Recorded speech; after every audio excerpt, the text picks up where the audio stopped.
Good one. That's good. The paperback. Congratulations, Yeah. man. It Don't looks good. grease it too much. Don't grease it. Yeah, okay. I understand. Salt, Yeah, okay. And in the audience, welcome very much to Conversations. An old friend of Conversations in the world of good thinking, being Lenni Brenner, writer extraordinaire of many works and a critic in many appropriate ways of the operation of world society and national society. And we're going to be talking in good detail about one book that is relatively recent, just newly out now in paperback. I'll hold it up. Maybe you can come in tight on that if you get a chance, Willie.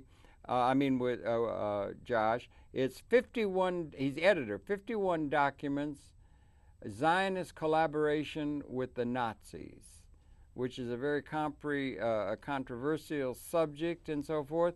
But it's documented chapter and verse with all the right, links to the major sources and so forth. And it's out now in paperback. It's been out in hardcover for some time. And we're going to be talking about this book in good detail and also some other matters. And Lenni, as always, welcome very, very much to Conversations. Always good to be here. Always good to see you and everything like that. I wonder, we're going to want to talk in great detail about that book and so forth. But we were just chatting before the camera ran. I was just asking you, I haven't seen you for a while. I haven't been here for a while. And what's your sense of things? We're here on, what is it, the 17th of September 2009. What's your read and your feel about things now? We got about a year in from, the election campaign and so forth, Mr. Obama. What's your read on things in general about our new president and the operation of our society in general terms? How do you see it? Well, I'll tell you, like you say, we're in a year, so we've had enough experience that, there's nothing new about Obama. Okay. And I would say I read a lot of different newspapers. I know you do. I have to. Yes, I know. As a journalist myself. A most serious scholar, if I may say so. Thank Autodidact. You. All right. And one of the papers that I read is Louis Farrakhan's paper, The Final Call. Yes. Because they run articles from all kinds of black writers and sometimes white writers. I've been in it for one. I had a column in there for one issue. You had a column, yeah. For one issue. Was it a one subject topic? Yeah, What was the topic? Oh, something about Zionism. But the point is that they just ran an article by Ron Daniels. Sure. Who's a well-known black professor, etc., been around for a long time, highly regarded. And he said, hey, it looks like Obama is just another ordinary politician. And that is how everybody is looking at him. In other words, Ron summed it up for the entire journalistic world. All right? He wheels and deals and jives and connives and and makes promises. As politicians are wont to do. As politicians are wont to do. Yeah. But what had happened was that after years of Bush, that people, liberals, projected their wishes for a better world onto Obama. Right. And of course, Obama would once in a while say something, that sounded good, et cetera, et cetera. Yeah. But look, the minute he came into office, the first thing he did was what did he appoint? Gates was his security advisor. Yeah, in other words, he deliberately took the criminals that people have been yelling they're all criminals when they were Bush's guys, and put them in his administration. Gates was a holdover. Yeah. All right, I'm saying, in other words, you can't have it both ways. But Gates had replaced some of the worst. Let me put under it this Bush. way. Let me put it this way. There's smart imperialism and stupid imperialism. Okay, so smart imperialists don't do some of the things that stupid ones do. All right. Yeah. But for example, let me give you a good example. But imperialism lives on. It goes right on. All right. Now, for example, they're talking now about increasing the number of troops in Afghanistan. I know there's 70,000 now there. Well, but the point is, I don't know. As I say, I read a lot of papers. I don't know of one journalist who either thinks we are winning or that we're going to win. No, it's beginning to come out of the Senate now. Levin and Pelosi and so forth, they're starting to come up and saying, wait a minute, let's re-examine All this. right, but you see what they got is is fantasies. Number one, what the Democrats can't admit, they never talk about it, is the fact that it was Jimmy Carter, Democrat, who got the bright idea of arming them Islamic fundamentalist guys in Afghanistan against the godless, atheistic commies. Have you seen the movie Charlie Wilson's War? No, but you should see it. All I right, would submit. okay. Yeah. All right, but you get the point. In Yes, other I words, do, yeah. what happened there was that the United States armed these homicidal fanatics, armed them, trained them, and funded them. John Murther was there saying, we're going to drive them out in the name of Akbar. All right. Now, what happens is that they won. Now, when you arm a right-wing fanatic, you think he's working for you. But when he comes to power, he thinks you worked for him. Right. You get the point. Yes, in other indeed. words, once they got into power, they decided, well, now God, Allah's on our side. We beat the Soviet Union. And they did. All right, but you know, now we beat the Soviet Union. Ain't no reason why we can't beat the United States. It took getting billions of dollars worth of surface-to-air missiles that could knock those comparable to Apache helicopter gunships from the Soviet Union out of the sky, and it all came from the United States of America, from right-wing sources. Well, no. I mean, no, it came from the Democratic Criminal Party. Well, okay. I know a few people out in the audience voted for them criminals. Maybe some other people voted for them criminals. You mean the criminals being the Bush camp clan? No, I mean the Jimmy Carter and the Democrats. Jimmy Carter. Oh, yeah, okay. All right. Well, okay. Yeah, and then we had Kennan's. Yeah, there were that was. Well, but I mean, what I'm trying to say is that one of the problems that Obama has is that he can't get up and say, look, we did it. We armed the Islam. We, the Democrats, armed the Islamic fundamentalists. We're responsible for everything that happened afterwards. Okay? Except that not only did we bomb, the Soviets were driven out, and then we abandoned it. There was no... oh, no. Well, we more or less abandoned it, but at some point during the first Bush administration, the United States decided that the Taliban would be good against dope dealers. So we started funding them through the UN. Okay? I mean, people have forgotten that. But let me put it this way.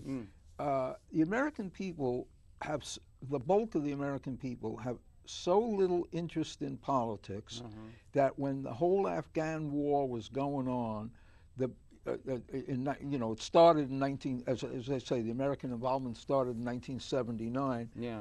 What they remember about, if they remember anything about that period, was that the United States wouldn't go to the Moscow Olympics in 1980. Right. In other words, the whys and the wherefores of why they wouldn't go. Yeah. Huh? Whoa, you know? But look, let's put it this way. Right now... Things going on down in Iran, too, at that time. All right. Now that was happening in broad daylight. Yeah, right. Okay? Exactly. And yet, all kinds of liberals, like the idiots over at the Nation magazine, for example. Idiots. Oh, really? Okay. Well, I mean, if you want to call them moral degenerates, I'll go for that. Yeah. But well, pretty soon we're going to be voted. They told people to vote for who was Carter, right? Okay. Yeah. In 1980, after he had gone to the last minute with the Shah of Iran. Well, gone the last minute, and there must have been a deal cut because on the inauguration of Mr. Reagan, they were let loose. Yes, but that was a deal done. Had Ted Koppel build his thing, Nightline and all that. Yeah. But look, I mean, I want to emphasize again that the liberal idiots at the Nation magazine, all right, Victor Navasky and company. Katrina. Yeah. Well, she took over later. Yeah. Now she's an idiot too, but because I mean, basically, I say she's an idiot because she's on the board of directors of the Franklin D. Roosevelt Institute up at Hyde Park, I don't know anything about it. Okay, all right, yeah, but you know who Franklin D. Roosevelt was? Well, I have an inkling. Yeah. Okay, right. he's the guy that put all the Japanese Americans on the West Coast into concentration camps. Okay, yeah. All right. I wonder if I could. He put infants. I know. Into concentration at least. camps. Yeah, it was awful. All right. Yeah, they only gave gave him some reparations about dare 5 years say, ago. let me put it this way. As I said before, if you want to call someone on the board of directors of the Franklin D. Roosevelt Institute an idiot, you can, or you can call her a moral degenerate, you can. Where would be the source of good, intelligent understanding of the human condition and the political realities in terms of journals that are extant within the world? Where is the good source? Well, it varies from... In your view, I mean... I understand, but it varies from year to year. Okay? In other words, let me put it this way. What I find as a general rule about politics, and particularly about progressive politics, and I'm using progressive in the very broadest sense of the word. Might be good to get a definition of terms. All right, let me put it this way. When we think of evolution... Thank you. Political evolution. We take our images out of biological evolution. In other words, that, there were little one-celled creatures in the slime in the bottom of the ocean. For about 8/10 of the evolutionary process, and then it was it bacteria. evolves up and up and up and up until now here we are talking in a TV studio with lights and cameras and so on. It's upward progress. Okay? Well, it's or development. Right. Okay. In politics, it seems to be the other way around. Very interesting. In other words, I edited a book called Jefferson and Madison on Separation of Church and State. I've read it all. It was really good. Okay, but what I'm saying is I was just the editor. Those guys were really good. I mean, he did the Jefferson Bible. All right. What I'm saying, Church and State. Yeah. What I'm saying is that these were two very serious guys. They didn't know everything that we know. That's 200 years ago. Yeah. But you can't. I mean, you read Thomas Jefferson, and he is as sincere and dedicated and concerned and as imaginable. All right. Okay. That was then. Then, over time, the Democratic Party became the party of Jefferson Davis, the Confederate Army, Tammany Hall, and it has never gotten any better. In other words, Franklin D. Roosevelt is from 1933 to 1945, okay?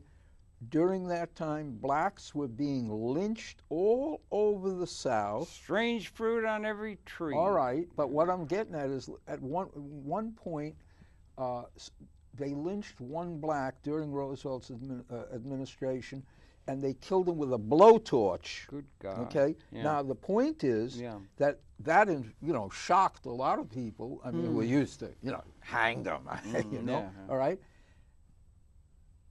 And somebody proposed an anti-lynching bill in Congress.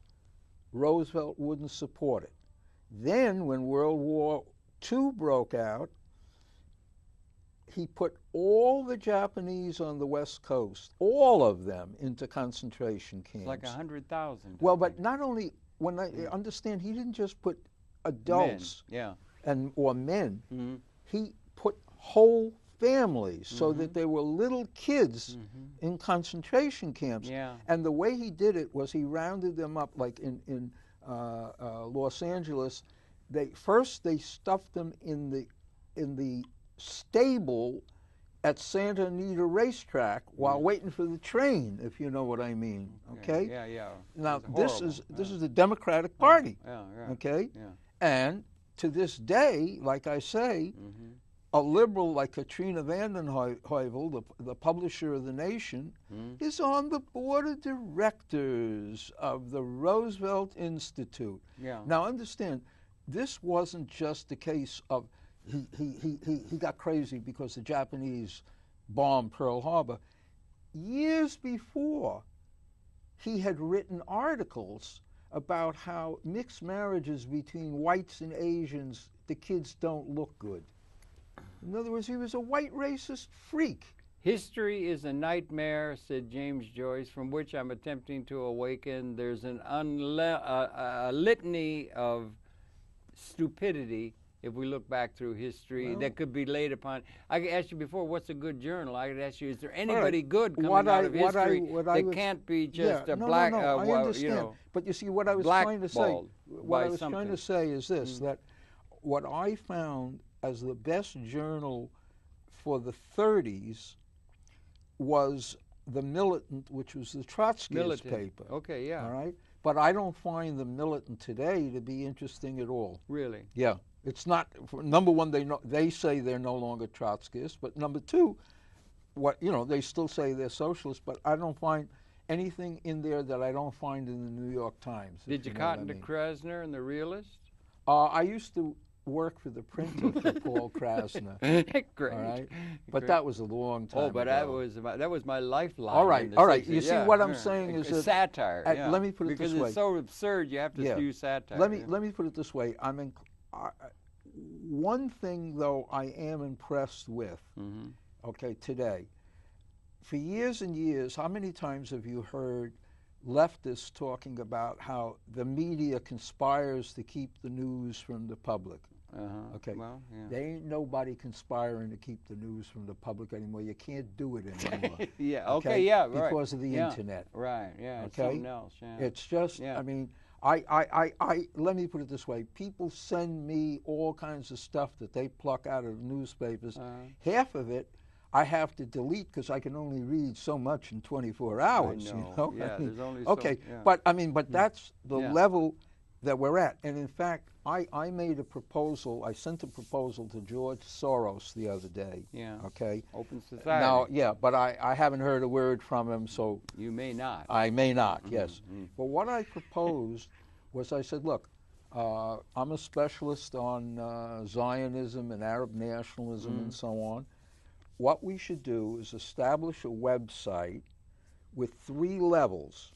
Level 1 is just documentation. In other words, like your book. All right. Well, for example, I said, look, Soros. First sources. Soros went, lived through the Holocaust in Hungary. He's a Hungarian Jew. Okay. So I said, look, George, I have an English language translation of Rishu Kastner, a labor Zionist, report to the Zionist movement after World War II on how he worked with Eichmann during World War II. Okay. Let's publish it on the internet. Put it on the internet. At this first level, you're talking? At the first level. Sources. As a document, right. Okay. Then, at the second level, let's have scholarly discussion of it. Of the document. Of the document. Right. And then on the third level, we'll let the politicians come in and talk about the relevance of it today. Is there any relevance to what the Zionists did and didn't do during World War II? Do we have that built-in system to our library science, keeping track of information, or even in terms of the internet at those 3 levels? Seems to me well worth having. First sources, the first sources, and then the other, It'd be a good idea to keep information or have venues of information in that 3level way of my doing attitude things. is, That's good. See, I had an experience. That makes sense to me, well, you see, I had an experience a few months ago. I was invited out to Seattle to give a talk on Zionism, Zionist collaboration with the Nazis, by the Islamic Center in Seattle. Okay. Yeah. So I gave them all the information that I could, but I said, hey, you have to anticipate that the Zionists are going to answer you. Since you're the Islamic force, they're going to try to rebuttal you, all right? And I said, look, because they were publishing what you said or something? No, I mean, if they used the stuff that I said. If they put it in their journal or something. Yeah, right. Then they would say, hey, where do you Islamic guys get the nerve to talk about us in the Holocaust when the Mufti of Jerusalem was a collaborator with the Nazis? Right. And there's a lot of that selective selection of things out of history that everybody uses to their own advantage. So what I told them is, look, they're going to bring that up. You know that they are. I mean, you know, in other words, that's your weak side. Did they publish it? Well, wait a minute. Okay, sorry. So, but I said you have no choice if you're going to use the information that I'm giving you on what the Zionists collaborate with the Nazis. Get ready for the kickback. Okay. Blowback. All right. Well, at any rate, they began to realize they were right. So one of them asked me, well, you know, how many Jews were killed during the Holocaust? You know, we hear everything from 6 million to 1 million. You know, how many were killed? So I said, well, look, Raoul Hilberg, who's a Holocaust scholar, he went and did a very careful study of the censuses in the countries in Eastern Europe, etc., and his number is 5.1 million. All right. Okay. And I said, look, actually, I think it's a little more than that, because he was trying to be very over-precise, if you know what I mean. Let me give you an example. He pointed out something that only a demographer would think about. Yeah. He says, look, we know the age of all the Jews in Poland in 1939, and we know that X number of them would have died of old age between 1939 and 1945. Not to mention typhoid. Well, all right, so do we count them or don't we count them as being killed by the Nazis? So he didn't count them because they would have died anyway, all right? Right. I count them. Even though they were died, let's say they died in a concentration camp, they would have died next month anyway in normal that's my argument. I mean, you're taking my words. I mean, we're on the same page. I'm just thinking that way. Yeah. In other words, they didn't die, most of them, of old age. They died of hunger. Even though, you know, they would have died of old age in that time period, but they didn't die of old age. They died of hunger. Okay, so, you know, so I would say 5.3, 5.5 million as a number. But the point is that once this Islamic group listened to me and believed me about my accusations against the Zionists, then they were willing to listen to me when I talked about the Mufti working for the Nazis, and they were willing to listen to me when I broke down the statistics of how many Jews. So what I proposed to Soros was that we put all of that kind of material, what the Zionists did, what the Mufti did, what everybody did during the Holocaust, on a documents level, and then the next level is have the scholars duke it out, you know, and then the politicians.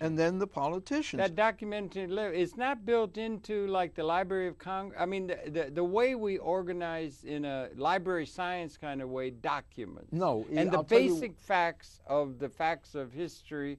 Is there a way in which we separate those things? All right. In terms of classification? Yeah. Information that's systems, it. What I told patterns. What I told Soros, you know, it's very simple. I said, look, when you're talking about so many different elements in the same time period, and so many takes on that evidence, what you have to have are timetables with parallel columns. This is what the Zionists did. This is what the Mufti did. This is what the American government did, the Russian government.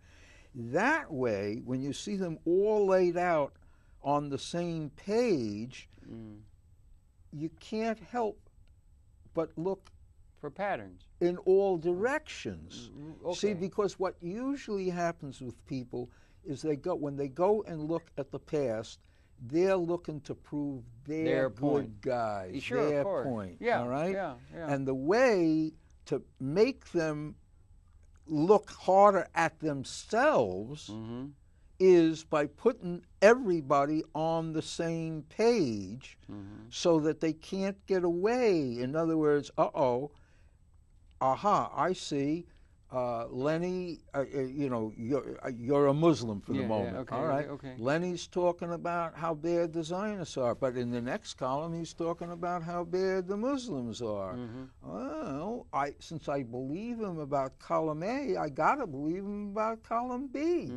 You get my point? I do get it. It's a real challenge of all right, how you get reality. All right, now look, but let me put it this way. Yeah. One of the most quoted books in human history is Karl von Clausewitz's On War. Yes. And the famous line is, "War is nothing but the continuation of politics by other means." Is it politics or diplomacy? No, politics. Politics, okay. Okay. Okay, good. Now, take my word for it, for okay, sure. I do take your word for it. 'Cause I know. Now, what I tell people is, look, if war is the continuation of politics by other means, then politics, in a certain sense, is the continuation of war by other means. That's interesting. Well, you can't have it one way. Yeah. I mean, if it's a continuation, then it has two ends. Okay. So what I say is, look, pick yourself as a general. You're a general. You're General Napoleon. officer, yeah. Okay? Yeah. What do you want to know? You want to know 4 things. What are my strengths and weaknesses? What are my enemies' strengths and weaknesses? And I don't want not to know about my weaknesses. I gotta know about my weaknesses. That's right. Or, in other words, not all my I'm Napoleon, but not all my cavalry showed up on time. So I can't go around that right flank like I usually do. Right.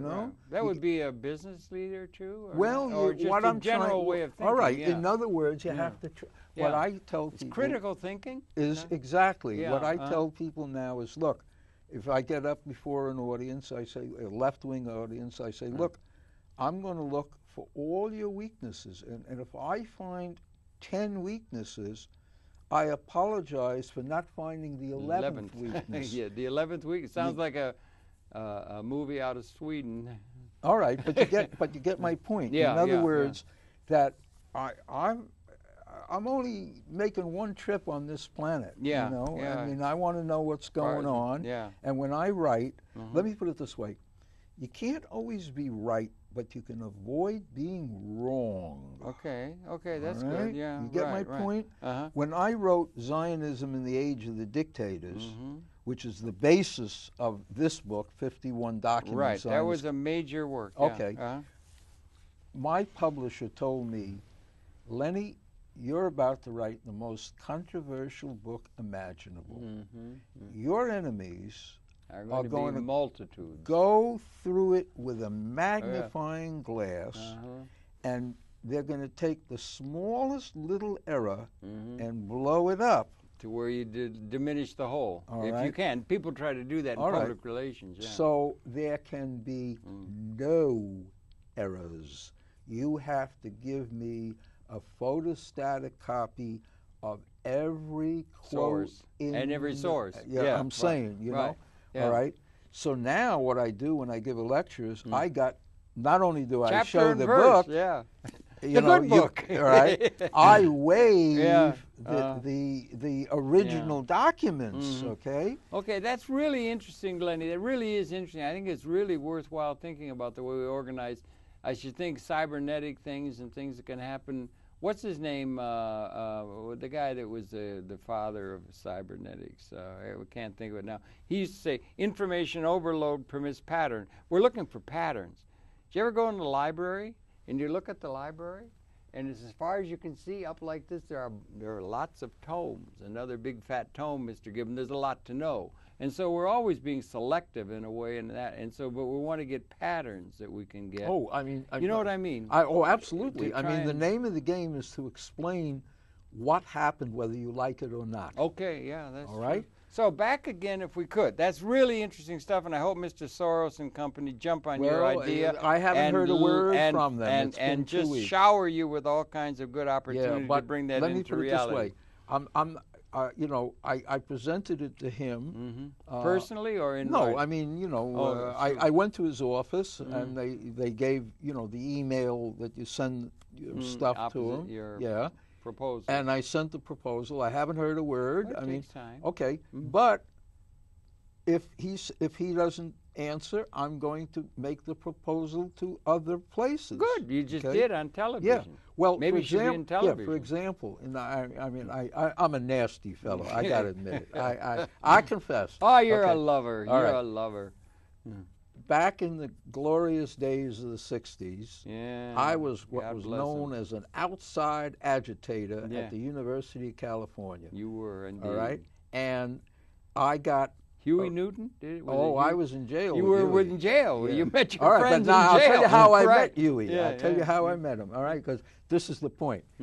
I was found guilty of possession of marijuana in 1963. Good grief. And I was granted, the sentence is 1 to 10 years, but I was granted probation. So I was on the street when the free speech movement started at Berkeley. So naturally, since I was... Savio. All right. So naturally, I was one of the agitators there, etc.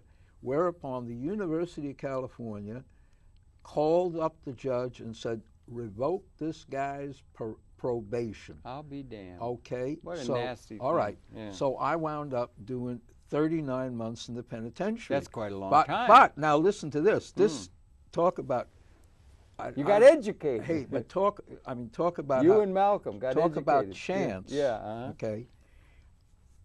I'm sentenced to prison in the courtroom. Right. And the guard walks me to a elevator. I get into the elevator. It goes up to the holding tank. Yeah.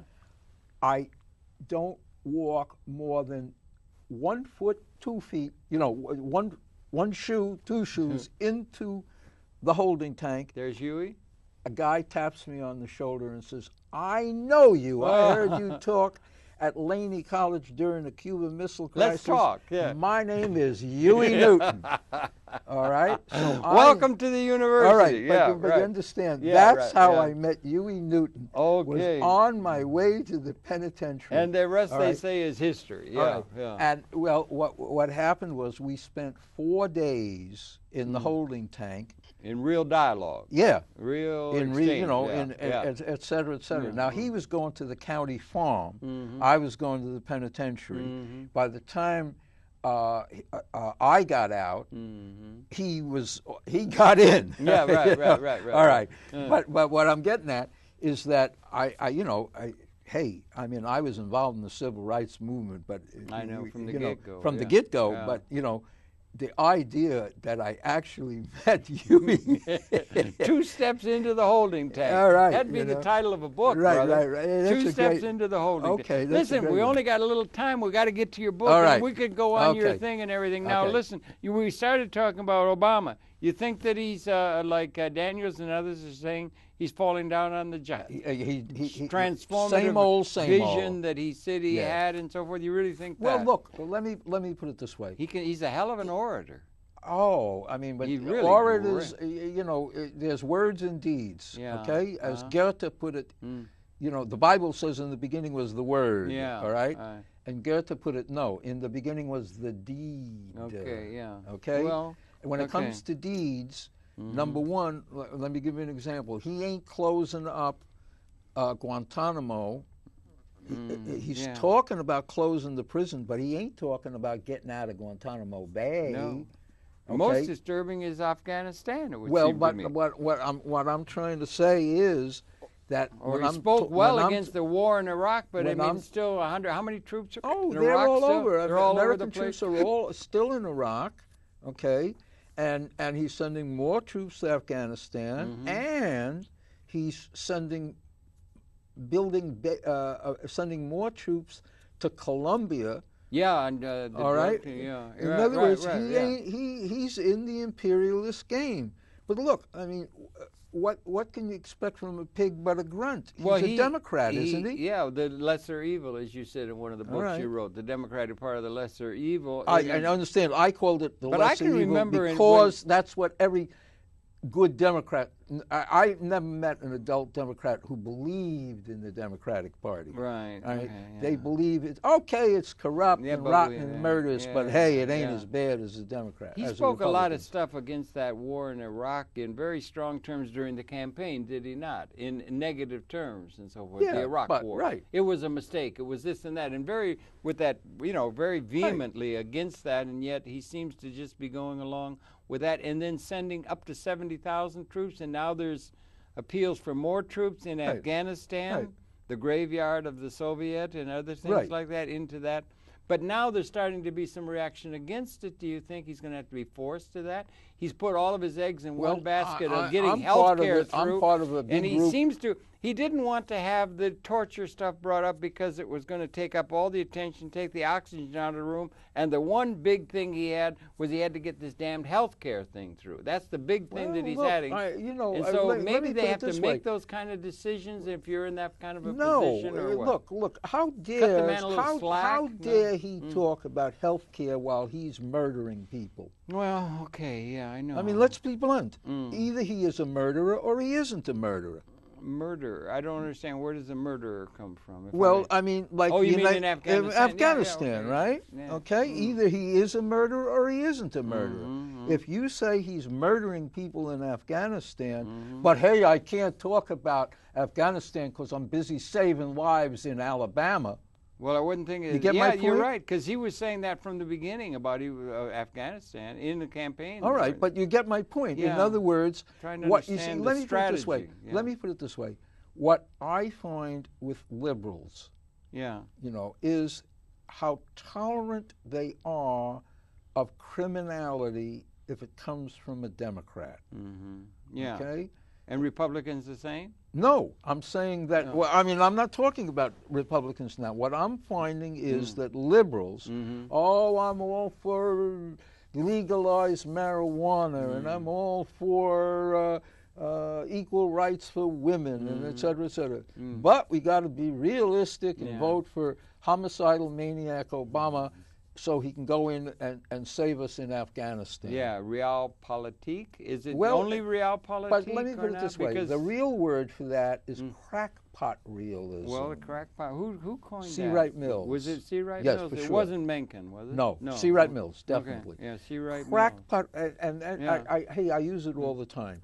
In other words, as I say, people who are worried about American health and vote for a murderer in Afghanistan. Well, they do make decisions. I can't help thinking that a lot of things were not done that he might have, Mr. Obama might have wanted to do, but he didn't want to have like something that's going to be impeachable or anything that's going to take all the oxygen out of the air. Well, because he seems singularly focused on the health care Look, thing. let me put it this way. And I don't know how they make those decisions. Let me put it it's this way. 1/6 of the economy. It's a big issue. It's a liaison with history. It's a big issue, and he seems to be putting all of his attention to that now. Yeah, but do politicians have to do that? No, that's what I'm trying to say. In okay. other words, his excuse for not doing the Guantanamo, his excuse for not doing torture. His excuse for not doing the 10 things that need being done is I got to focus on one of the things. Yeah. Is that something politicians have to do? I mean, let me put it this way. Yeah. Let me put it this way. Yeah. He can get away with it for a very simple reason. Okay, see, put yourself in his mind for a minute. I would like to. All right, now put yourself in his mind. You grant him a certain amount of intelligence. Absolutely. All right, no, wait. Let me make my point. An intelligent politician looks at everybody the same way. Namely, if I don't give the beggar what he wants, what will he do to hurt me? Well, now wait a minute. Okay. So now I'm Obama, and I'm looking at Harold Channer, the Mr. Nice Guy liberal. Okay, yeah. And I ask, he wants legalized marijuana, but if I don't give it to him, what's he going to do to hurt me?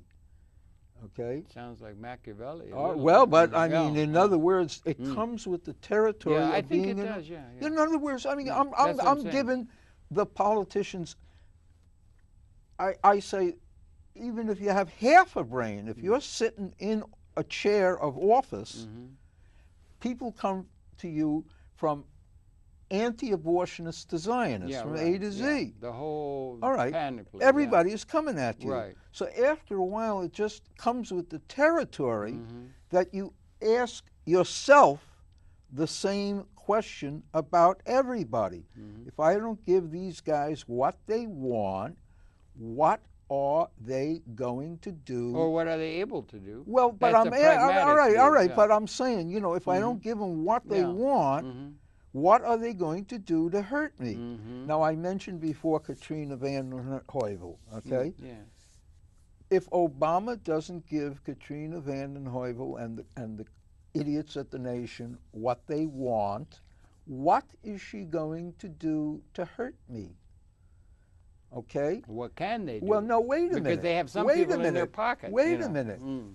What she is going to do in the year 2010 is tell people to vote for the Democrats as the lesser of two evils.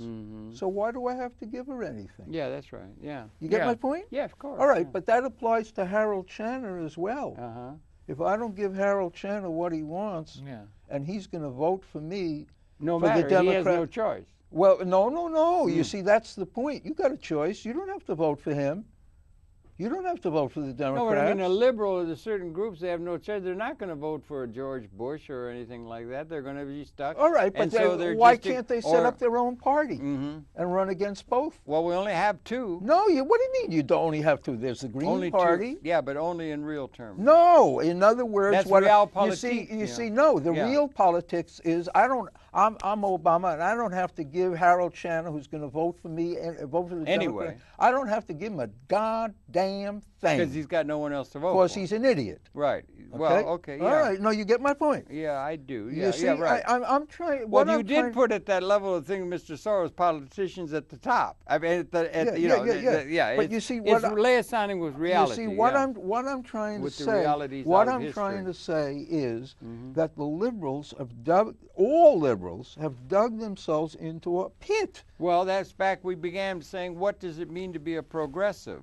What is the aspect of what we call progressive? See, because it seems to be a lot of confusion. Let me give you an example of something. Single issue things and so forth. Gallup did a poll about 4 years ago, and the question was whether or not you believed in the devil. Okay? Oh, I'm sorry. No, this is for real. This is for real. Right, all right? There are people who All right, now hold it. 73% of all Republicans say they believe in the devil, and 69% of all Democrats said they believe. 65? 69. 60. Wait a minute. Did they give within that a definition of what the devil means? Look, some man, sort the of devil is a devil, all right? No, like with a tail and a pitchfork. Hey. Now, wait a minute. I mean, this is Mr. Gallup. Okay. I'm reading from. Oh, you got it right in your back pocket. You carry Gallup in your back pocket. All right. Oh, yeah, because this is so wonderful. Chapter and verse, ladies and gentlemen. Yeah. All right. Now, here it is. Okay, Republicans, 79% believe in the devil, and 67% of all Democrats believe in the devil. There's no definition in now, that of the devil. No, back to your definition, your sources. Look, let me explain. I mean, as an evil force. Hey. Sorry. I'm reading from Gallup. Okay. Right. Oh, Gallup. Oh, well, then, okay. Okay, yeah. Now, this is Gallup. Gallup, New Mexico. Okay. Over the centuries, science has been able to explain many phenomena that once seemed supernatural. Bad weather, ill health, and heretical opinions may not be the work of the infernal after all. With the advent of evolutionary theory and modern psychology these days, we are more likely to think of people who do terrible things as broken human beings rather than agents of the netherworld. Furthermore, religion has ceded its civil authority and religiosity has declined somewhat in American society. So we might expect belief in the devil to have largely evaporated. It hasn't. Regardless of politics, religion, and education, most Americans believe that the devil exists. Now, whether they believe that the devil has horns and a tail, pitchfork, always a pitchfork. A pitchfork, okay, but and a leer. All right, no, you see, let me put it this way: the Gallup family believes in God, but they're educated people and they don't believe in the devil. What I find is that a dividing line in American society is what when you say the devil, okay, it's evil. Yeah. My answer is the devil is a character in Goethe's Faust. Also, have you gone to the Metropolitan Opera? They have a terrific Mephisto. Yes, right. You see what I'm saying? In other words, The devil, I don't know whether he's been promoted or demoted, but for educated people, the devil is a character in an opera. Yeah, right. You see what I'm getting at? Maybe a movie. Or a movie. Nowadays, you get my point. Used to be soap operas. Okay, but when you go out on the streets of America and talk to the poor people, okay, they believe in the good old devil, and they believe in angels and heaven and dancing hell. on heads of pins and things. Yeah. Okay, well, now understand something. The politicians laugh at that to themselves. Ha ha ha ha. You know? How to manipulate. All right, or but you intimidate. Understand. You have guys like Teddy Kennedy. Okay. Just passed, who just passed, all right? Him and a gal fell over a bridge into the water. And he got up and went home and made 14 phone calls before calling the police about this dead woman in his car, all right? Piety, hey man, that man went to church and prayed. Yeah. Now, why did he go to church and pray? Ruined his presidential possibilities. Okay. Well, but he was still went as on it to happened. church. Yeah. Okay. Because if you are a Catholic and you become a politician and you say the Catholic Church is nonsense, you lose the Catholic vote. Yes, right. All right? Yeah. So you don't say the what isn't nonsense, all right, Lenny? but now wait a minute. You see, let me put it this way. Yeah. Right now in America, today, at this moment, 1 out of 10 Americans is an ex-Catholic.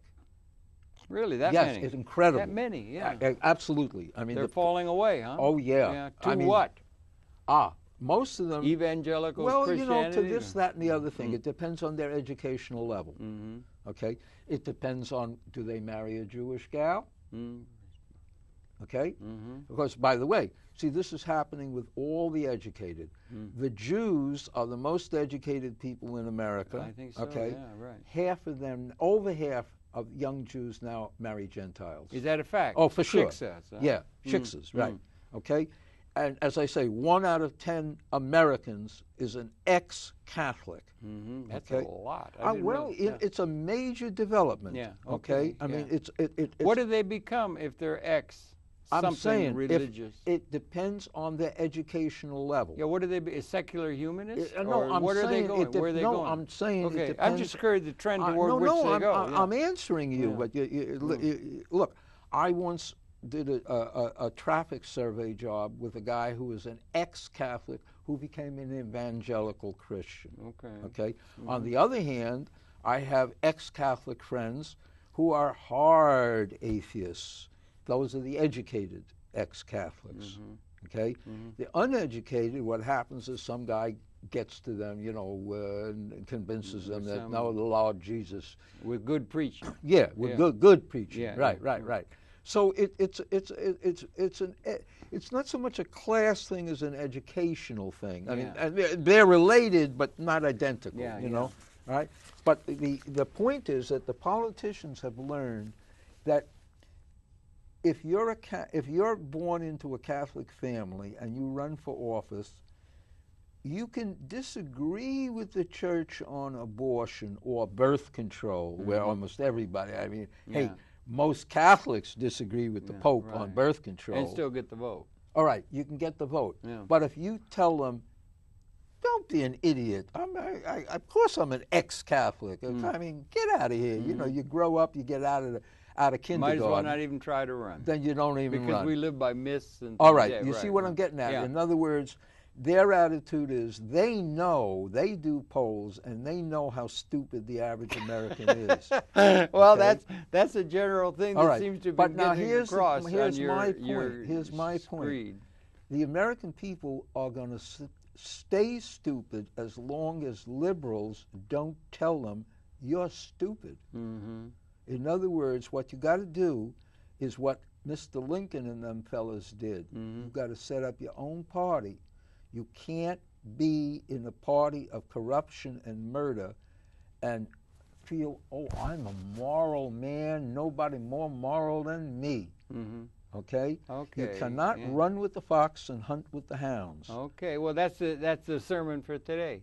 That's the sermon for all Go days. ye forth and multiply. You cannot run with the fox and hunt with the hounds. Yeah. Every so are you fox, we only every got a fox couple. that's ever tried it wound up the munchies. Do you like my quote that I love so much is Daedalus, having Daedalus say, history is a nightmare from which I'm attempting to awaken? Is it getting any less nightmarish of ignorance and not understanding? Is there progress? Yes. You determined the beginning. Are we heading towards something? Are we going to be able to make the transition to something other than bloodlust and killing one another, as we've done with such alarming regularity, let me put it this and way. have great ability now to where it's species lethal? Are we going to be able to make a transition evolutionarily to a new way of consciousness and universe, or something along those lines? The answer to that question is we have today the potential with the internet for that.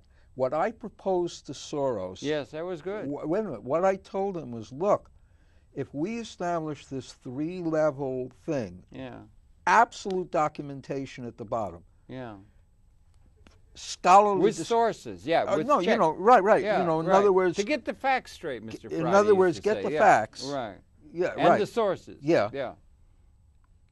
We could have a debate at the political level where the entire media of the world is listening in, and the educated public is listening in. Why only the educated public? Well, could all the public become educated? Do you think are capable of having a dialogue at a level of understanding? Yes and no. The answer is yes and no. Or are there limitations?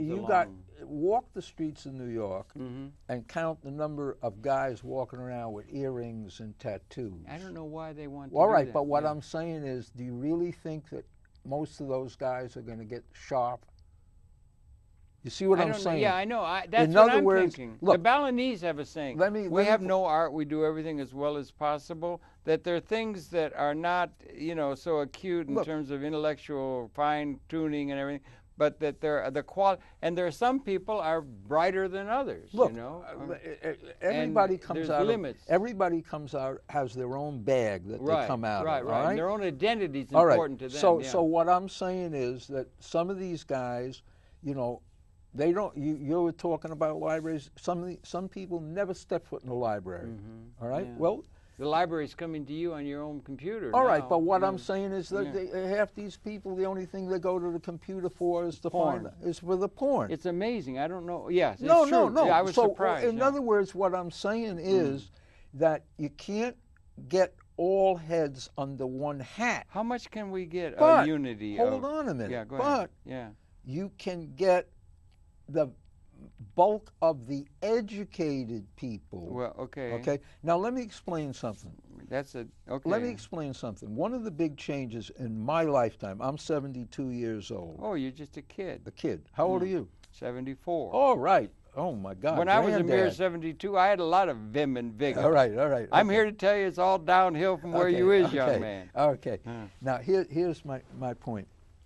A couple of years ago, I went down to Houston, Texas, where one of my brothers has a factory. Yeah. Okay. He makes strainers that they use to get plastic out of petroleum. Now, I'll just try to explain something.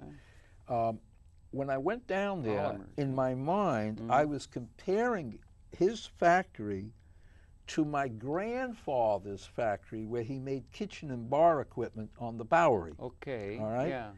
And what struck me was the huge change in the last 72 years, because in my grandfather's factory, everything was done with both hands, hammers and nails and monkey wrenches and stuff. Within our grandfather's generation, there was practically no mass production of anything. Well, even mass production was guys on an assembly line. Yeah, that's right. Henry Ford started that. Turning screws. Right.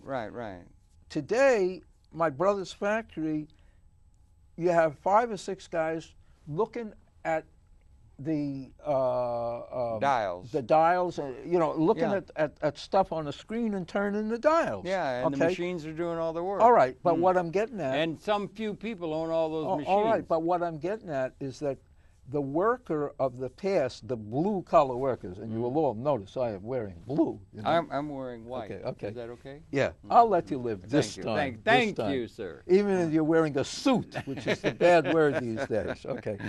But I am having dental work, and I go to NYU Dental Clinic, and I discovered at least half, maybe more, of the dental students now are women.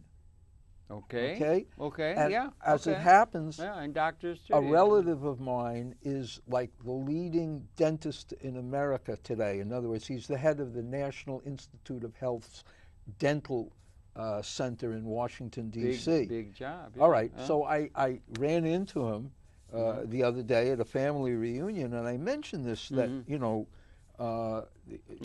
congratulations. Half the dentists, the young dentists now studying to be dentists are women. He says dentistry has become a woman's occupation. What makes that a woman's occupation? Because it's intelligent.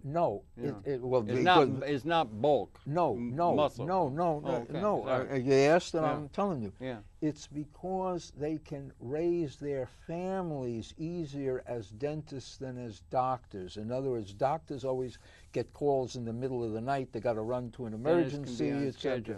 Whereas when you're a dentist, you go there in the morning. You can take a break at 12 o'clock and bring your kid to the kindergarten, come back at 2, work until 5, pick up the kid. You see what I'm getting at? Yeah. I mean, he was just telling me the way it is. Yeah. I saw it, and he explained the whys and the wherefores of it. Okay, well, that's interesting. But my point is... We've only got 1 minute left. Okay, my point is... Get it quick. We got to get back to Shut up. My point is that these women are going to be working in hospitals, etc. So they are the skilled workers of the modern age. In other words, that the level of education in the United States, 28% of all whites and 17% of all blacks in the United States now have bachelor's degrees. Yeah, what was compared to 4% of all Americans in 1940. Yeah, okay. Well, that is a big change. All right, from 1 in 25 to 1 in 4. And for those that can't get to the campus, we got the internet so they can get educated. All right, so maybe the intelligent level. What I want to talk to people I want to talk to now are the kids going to college and going to be going to college, if you get me. Okay, that's good. Because they do go onto the internet for something besides the porno. Okay, good. Well, I'm not saying don't watch the porno, guys. I mean, you know. Okay, well, listen, one of the things we got far afield from, let's show the book again. This happens to be the hardcover. This is 951 Documents, Zionist Collaboration with the Nazis, a scholarly work by our author, Lenni Brenner, who's written many. We got off on all kinds of things. There's trouble with in River City with Obama, in his view, and other kinds of issues. We didn't get a chance to talk about some of the many. There are many issues we could have talked about. Well, we could just look anywhere. You got my phone number. You could pick it up anywhere. You can pick it up, and if it's interesting, Brenner will have a view on it. And you can go on the internet for Lenni Brenner, and you'll find all of my person. Yeah, there's a good thing there, Smith, Bowen, and so forth. That's the thing. We got it up on the thing. Lenni, thanks for coming. All right. Good to see you. Your pleasure. Thank you. We'll be coming back again tomorrow. That's it for now, Lenni. Thanks a lot. Keep up all the good work. Sorry we didn't get in any detail. We could go in great detail. All right. But we hit a lot of patterns. Yeah. Big patterns. Those are important patterns. And Mr. Soros and company should take careful note of the proposition that he submitted to the They better watch out. If they don't, I'll take care of them. Okay. Well, I'll write a nasty book. Thank you very much.